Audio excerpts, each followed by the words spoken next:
guys, this is Mary from Creating Mary's Home and Mary Organizes. Today I'm going to do the first video in a series I'm starting where I'm going to go section by section of my home management planner and give you tips on how to make the most of using it.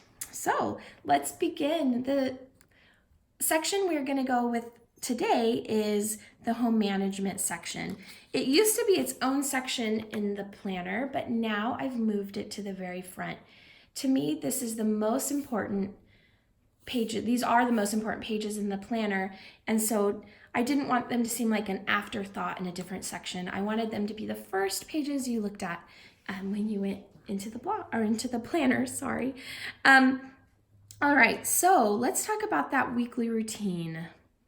This is the very basis of the whole home management planner, is planning out how to get these tasks done on autopilot so that you can clear your headspace of the urgency of worrying about, are these things happening?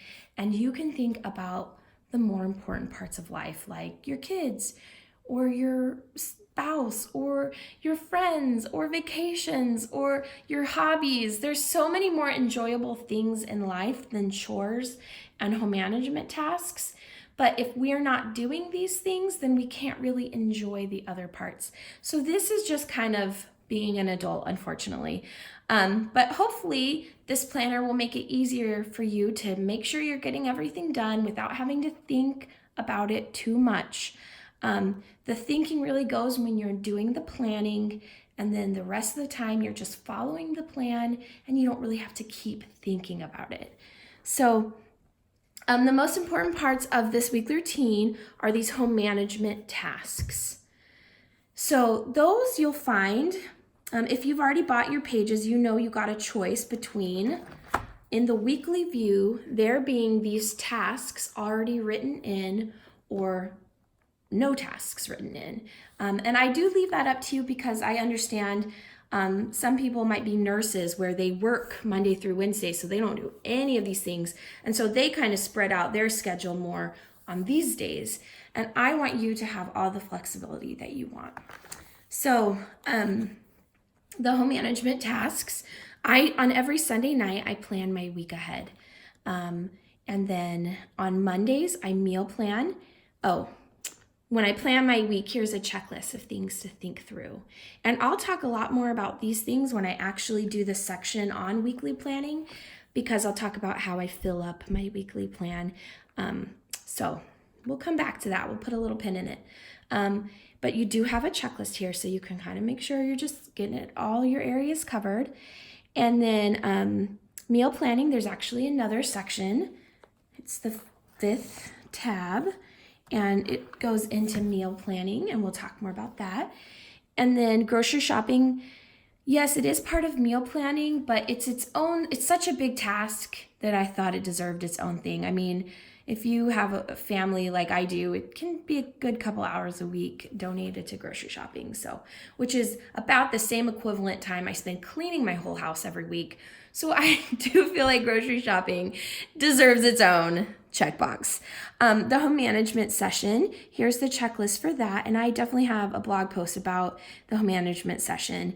These things right here, if you're doing them regularly on like a schedule, like I have it in the home management prompts to do it on Tuesdays, you really do get to clear headspace. If you're not paying bills regularly, if you have unopened mail or mail laying in different piles around the house, you'll be surprised about how much those things are really stealing your joy. And I don't mean that in a cliche way. You are having to spend so much of your brainwaves saying things to yourself like, oh yeah, I got to remember to do that. Or yeah, I got to remember to do this. Imagine a system in which you had an inbox. That's a clear inbox is the first step, which I actually use a pretty bright box on my counter, where all the things, the little pieces of paper got dumped into that. And then once a week, you went through and you handled everything. And really a lot of what these other things are really is part of handling this first thing. Once you check off clear inbox, you'll probably get to just automatically check off a lot of the other things, like file or scan or keep or toss kids art. Those are the decisions I make while I'm clearing my inbox. I do have a lot of blog posts about some of these different things, especially the psychology behind helping our kids with getting rid of their precious, precious artwork. We want to grow kids that are competent adults who have thick skins and understand that sometimes their stuff isn't, like the most important thing ever. And this will also just help our kids get a realistic view of what is kept and what isn't kept. When we do these things in secret from our kids, it does not help them in the long run. So I could talk for so long about this because I feel so strongly about it's just like a parenting thing for me. I just really want my kids to be competent adults one day. So all right, now as far as the housekeeping tasks, those are the ones that they don't necessarily need to be done by you. They could be done by your spouse, your partner, your kids. You can even hire someone to come in and do these things. They just need to get done, that's all. So you can use this thing below to kind of take all these tasks, including like the housekeeping tasks, and spread them out that fits your schedule. So like I said, thinking through this, you really shouldn't have to spend a ton of time on this page every week. When you first get the planner, you may need to really think about this and make a plan for yourself. Or if you want, you can just use my plan. But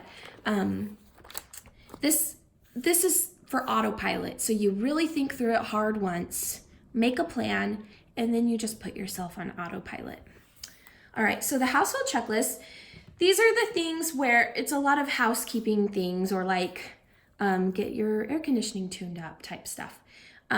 I am more always on the preventative nature of life. So if I can avoid a big emergency, a big urgent craziness, I am gonna do it. So this list just kind of helps me keep my house running smoothly, calmly. I really don't enjoy chaos as a person. I'm just not, I just don't like chaos. So this to me is a chaos avoider.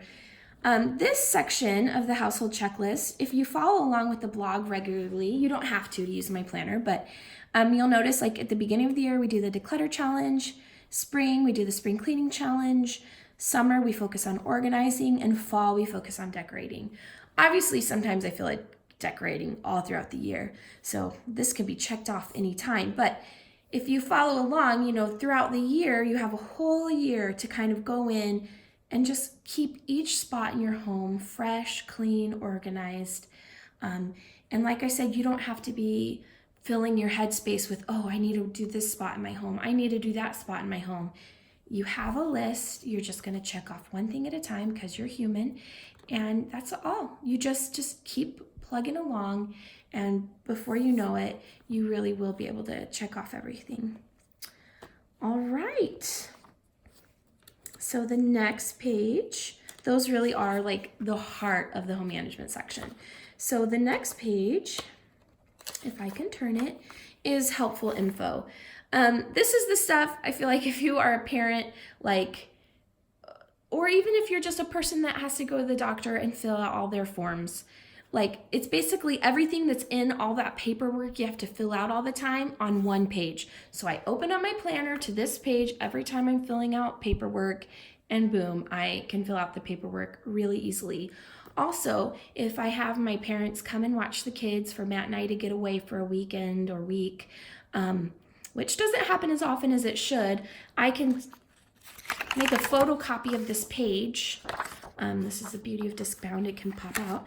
And I can leave that page with my mom, and she has all the emergency contact. It's just a beautiful system. So, and of course there's more than just emergency stuff, like hairstylist, handyman, the fridge filter number, because if you're like me, you do not want to go to the fridge and look it up every time you want to order it. Filter size, ink cartridge. You may be a person that remembers the size of your filter just easily. That is not me. This is why I personally need a planner, is because I can't keep it all in my head at once. And I don't want to, because I like thinking about other stuff. Oh, what's the other page? And then this is a spot where you can jot down project goals and gift ideas. This is really important to me because I may think of something in March that's a good Christmas present, and then I need to write it down or I forget. All right, so important dates. This is kind of the same year after year. I might just like get my new planner pages and kind of copy it over to the new page. I put family members' birthdays, anniversaries, spring break, sometimes death dates, you know, if you want to reach out to people. Just things that you don't want to forget. That's it. The annual snapshot. This, I think, is a really cool page. I've never seen this in another planner. I've seen pages where, you know, it's like a calendar view of a year, but this actually gives you a little bit of room to write. Now, granted, this box is small, but I can probably write in like spring break, let's see, in March, spring break, you know, across the whole thing. I use highlighters and so many things to kind of get the big picture of the coming year, which I don't know, that's such a huge help to me to make sure, okay, like I do see a weekend that kind of seems free. If I want to plan a girls trip or a getaway with one of my kids, or my husband, him too, then I can kind of see where there's the openings. It's just such a great way to view our year. And then that leads into the monthly planning pages. Now, something that's a little bit different than about my planner is I do start on Mondays, not just in the monthly, but also in the weekly. We're always starting on Mondays because I think psychologically, a lot of us think about Monday as the start of the week. I know traditional calendars start on Sunday, but I think a lot of us think about Monday as the start of the week, and then what are we going to do this weekend? And so I just developed a planner that's the way we live, so that it just makes sense to me. And hopefully you and a lot of you, because I know actually that's why a lot of you buy my planner. You've posted comments to me about I buy your planner because it starts on Monday. So I get it. That's actually, I think, the thing that got me to start making my own planner. Like that was the tip of the iceberg, or the straw on the camel's back for me was, oh my gosh, my day has to start on Monday, or my week has to start on Monday. All right, so there's nothing that special besides the Monday thing, except I do clump all the months together. That's probably like the kind of the perfectionist in me. It's really hard for me to think, okay, here's a year, and it almost never happens where the week ends on Sunday. I'm trying to look if that happens at all.